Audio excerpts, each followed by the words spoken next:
Okay, this is my 7th time recording this. I'm getting sick of myself. But fundamentals on when to be trading. Well, I'm gonna go through the early game levels on when you should be trading is fundamentally, right? So here, right here, if we're initiating a trade level 1, we're basically saying I know the matchup and I know I'm going to win the matchup. But there could be causes if we played it on, right? We lost the trade level 1. But what we can do is just fundamentally play the game and go for the minions at all times, and then we trade. So we lose it, right? Blah, blah, blah, blah, blah. But as we continue on to the match, right, we keep on going for the minions. So in this case, we have two things we can do. We can trade with the Ari or keep on pushing with the wave. So I'll tell you this. So the short term, it'll benefit us if we go on to the Ari. But in the long term, it's going to benefit us because we'll keep on constantly getting the minion advantage, right? Let's just say this minion instead. This allows us to trade more potently, fundamentally, especially in the early levels. This, if you initiate a trade right now, this gives Ari an opportunity to constantly hit the minions and everything here. We don't want that. We don't want an even trade scenario. We want it to be a winning trade scenario, right? Even a diamond person or a master person makes a similar mistakes in this case. She's over trading with you. We don't want that. We need the minion advantage at all times. So if we laser just Ari, we're gonna win the short term trade. But look at her, she's going for the Q's onto the minion wave. So she AoEs the two melee minions, and then this is an even wave scenario. But especially for Ari, when her cooldowns are lower, right? This is what they're doing. They're initiating their cooldowns earlier and then thinking about the future wave states now, right? Now I can queue these caster minions, right? So she's gonna queue these, right? And she's probably gonna queue you right now because of the AoE damage. And eventually, right, she's gonna get her priority. This is exactly what I mean. So we're thinking about the future tense of the wave. So instead of just lasering her, getting the short-term reward, right? We win the long-term reward. So we try our best to position a way where we can laser the casters and her at the same time. But right, if we just laser the casters, it's fine. It's totally fine. We can still win the long-term trade, right? She might burst us with a W and stuff like that, but we have our shield and everything. We need to win the long term. We need to win the fundamental battle. Having the caster minion advantage, that's when we should be trading more often. We don't want these type of even set scenarios. It makes it so the champion with the better wave clear always wins, or the champion that initiated their Q wins. So yeah, this could be a factor, right? So maybe, right, we should be spamming more of our abilities at the wave. So that's a good laser right here, but it's already too late at the moment, right? Right now, our game plan is lasering her and the wave, but if we just initiate only a laser onto the casters, right?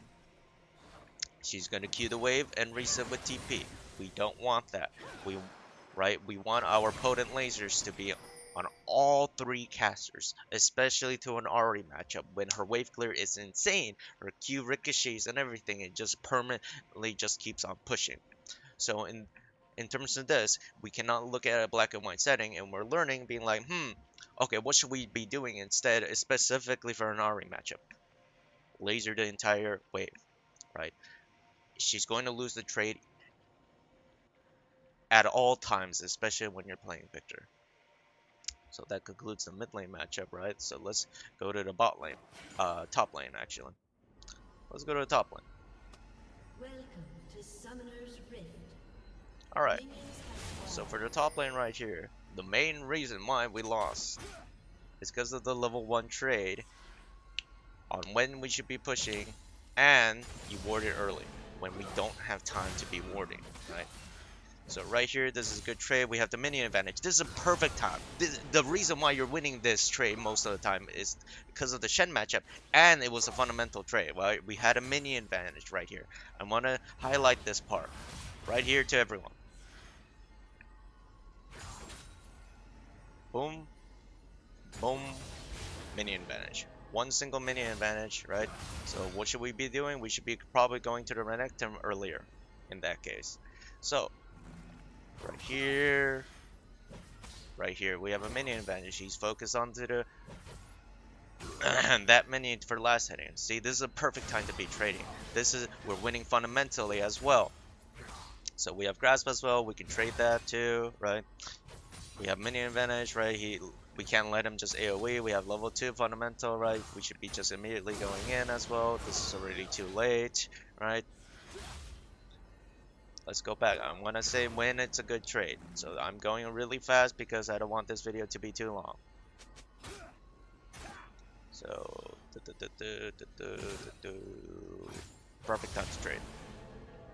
Perfect time to trade because that minion was going to die. Let me go at it again, right? Perfect time, right? 1, 2.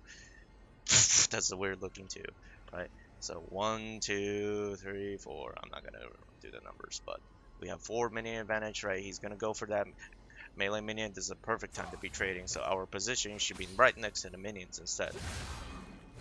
So right now we don't have the minion advantage, so we're focused onto the minions. We have minion advantage right now, so this is a perfect time to be trading right now. See? So right here we have a minion advantage, so we should be trading right now. See what I mean? We need to be more precise with tracking our minion counts. That's when we should be trading. We shouldn't be risking the game, right? For this early game ward, because as soon as we ward here, right, we lose the minion advantage because he gets to AoE the entire wave. So specifically, what did we learn from the Shen matchup? We need to push more, and we don't have time to ever be warding right now, especially level 2, right? Level 2 most likely you're not going to be gaining, but you don't have the time because look at all the distance, right? We lose this entire prior just because of this. So, uh, additional info about the Shen matchup, right? We just need to be constantly be pushing, right? We're winning the trade and we need these minions dead beforehand, especially against, what is it? Bruisers that have opponent AoEs such as Renekton. Right? You play Renekton. This is the main reason why he's so scary into lane. If we give him an advantage on the AoE push, or prior in this case, right? He gets to get level 3, he gets to get more rage, right? We don't want that. So how do we get over this, right? We don't want to trade with Renekton. We don't want to do anything here, right? Especially right here, we don't want to do anything. Because he's going to get the level 4 advantage. Remember to count the minions as well. We cannot lose the fundamentals here. We should be warding in this case. They're not resetting. I heard the comms here and he's not gonna reset. He's a bruiser in the early game level, right? Make sure to ward this, right? And if you don't have a ward, you shouldn't be face checking it either way. But yeah, I get that you're not used to the matchup,